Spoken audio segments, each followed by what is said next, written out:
Ce qui devait être un moment historique pour le football africain s'est transformé en une polémique gigantesque. La finale de la CAN 2025 entre le Sénégal et le Maroc, disputée à Rabat, a laissé derrière elle non seulement une victoire spectaculaire pour les Lions de la Teranga, mais aussi une affaire disciplinaire qui menace l'équipe sénégalaise et la Confédération africaine de football, CAF elle-même. La CAF a officiellement condamné le comportement de certains joueurs et officiels sénégalais après un épisode de protestation et de retrait temporaire du terrain. Elle a ouvert une enquête disciplinaire qui pourrait entraîner des sanctions inédites. C'est ce que nous allons analyser en détail aujourd'hui, les faits, les règlements, les risques, les réactions, et ce que risque réellement le Sénégal dans cette affaire. Quels sont les faits exacts? Lors de la finale de la CAN 2025, le score était toujours nul au terme du temps réglementaire quand, à la fin du match, l'arbitre a accordé un penalty controversé au Maroc après intervention de la VAR. Cette décision a provoqué un tollé chez les joueurs sénégalais, qui ont quitté le terrain temporairement en signe de protestation avant de revenir après discussion. Puis, en prolongation, le Sénégal a finalement remporté la finale 1-0 grâce à un but décisif. Cependant, cette action a suscité une réaction immédiate et sévère de la part de la CAF. L'instance a publié un communiqué dans lequel elle condamne fermement tout comportement inacceptable, notamment des actions à l'encontre des arbitres ou des organisateurs et a annoncé l'ouverture d'un examen disciplinaire complet des événements. Pourquoi la CAF veut sanctionner? Le retrait du terrain. Selon les règles de la CAN et les règlements de la CAF, quitter le terrain de façon non autorisée pendant un match est formellement proscrit.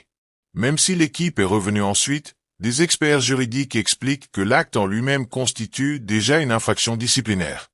En effet, certains textes prévoient que quitter volontairement le terrain sans autorisation peut entraîner la perte du match ou des sanctions sévères, bien que la remise en jeu puisse atténuer l'application automatique d'une annulation. 2 protestations contre l'arbitrage. La CAF a insisté sur le fait que les protestations dirigées contre les arbitres ou les organisateurs sont inacceptables, puisqu'elles compromettent l'intégrité du jeu et les décisions officielles prises par l'équipe arbitrale.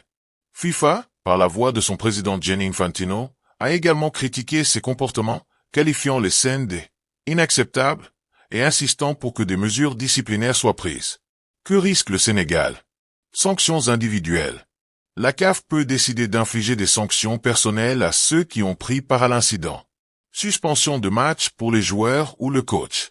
Avertissements officiels ou suspensions plus longues, selon le degré de responsabilité de chacun.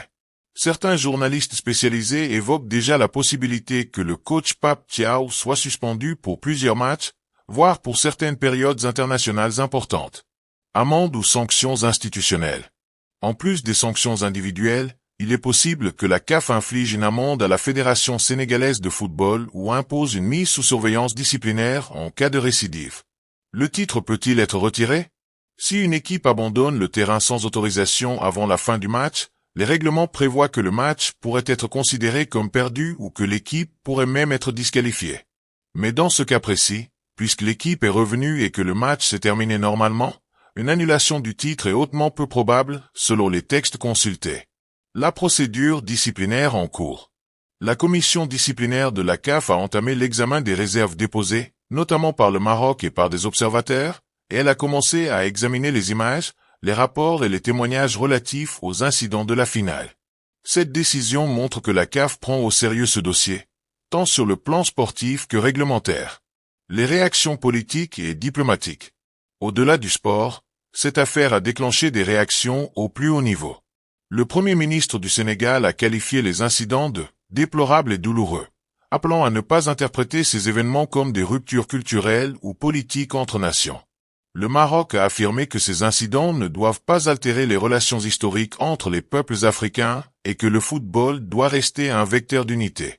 Des voix au sein du Sénégal ont aussi affirmé que certaines décisions, comme la nomination tardive de l'arbitre, auraient été influencées par des considérations autres que purement sportives, ce qui complique encore la situation.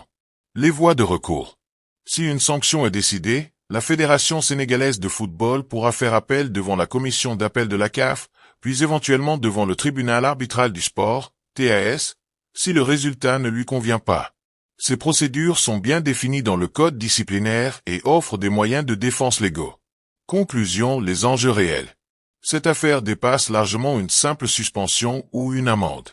Elle touche à l'intégrité du jeu, à la manière dont les équipes acceptent les décisions arbitrales et à la responsabilité disciplinaire des fédérations et des joueurs lors des matchs les plus importants du continent. La CAN 2025 restera dans l'histoire non seulement pour le sacre du Sénégal, mais aussi pour les débats juridiques, disciplinaires et diplomatiques qu'elle a provoqués dans un contexte où le football africain cherche à renforcer ses standards et son image mondiale. Depuis le coup de sifflet final de la CAN 2025 qui a connu un scénario fou, nombreux sont ceux qui attendent les sanctions qu'imposera la Confédération africaine de football à la sélection sénégalaise de foot, et surtout à son coach Pape Thiaw. Mais avant cela, saviez-vous que ce dernier a déjà écopé d'une suspension de 12 matchs par le passé? Alors que l'on s'attendait à une très grande finale de la CAN 2025, ce 18 janvier 2026 à Rabat, celle-ci fut malheureusement entachée par de nombreux incidents qui n'ont fait que décrédibiliser le ballon rond africain. Tout a commencé lorsque l'arbitre du match Maroc-Sénégal a sifflé un penalty pour Achraf Hakimi et ses coéquipiers. De nombreux supporters sénégalais présents au stade Moulay Abdellah sont devenus incontrôlables face à des stadiers complètement débordés. Pire encore, Pape Thiaw, sélectionneur des Lions de la Teranga, a ordonné à ses joueurs de quitter la pelouse et rentrer au vestiaire, ce qui est interdit tant que l'arbitre n'a pas encore sifflé la fin du match. Lire aussi. Je m'excuse. Pape Thiaw brise enfin le silence sur la finale de la CAN 2025. Depuis, les théories se multiplient sur les réseaux sociaux. Certains parient carrément sur les sanctions que réserve la CAF à la sélection sénégalaise, et surtout à Pape Thiaw.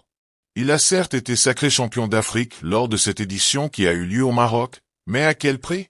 Ce qu'il faut savoir, c'est que Thiaw n'en est pas à sa première querelle avec une commission disciplinaire. L'une des plus graves remonte à 2001, lorsqu'il était encore au début de sa carrière en tant que joueur, sous les couleurs de Lausanne en Suisse. Lors d'un derby régional contre le Servette FC de Genève, l'actuel coach du Sénégal a perdu son sang-froid face aux remarques racistes de Sébastien Fournier, joueur de l'équipe adverse. Lire aussi. Finale CAN 2025. Le club des avocats au Maroc va saisir la FIFA et la CAF après les accusations du président de la FSF. Expulsé par l'arbitre, Thiaw s'est fait justice sur Fournier après la fin de la rencontre. La rixe s'était soldée par le nez fracturé du Suisse. L'affaire avait fait la une des médias locaux, et la commission disciplinaire a infligé à Thiaw une suspension de 12 matchs. Aujourd'hui, le technicien sénégalais a été accueilli en héros au Sénégal où il est rentré avec la Coupe d'Afrique des Nations. Mais il risque gros encore une fois.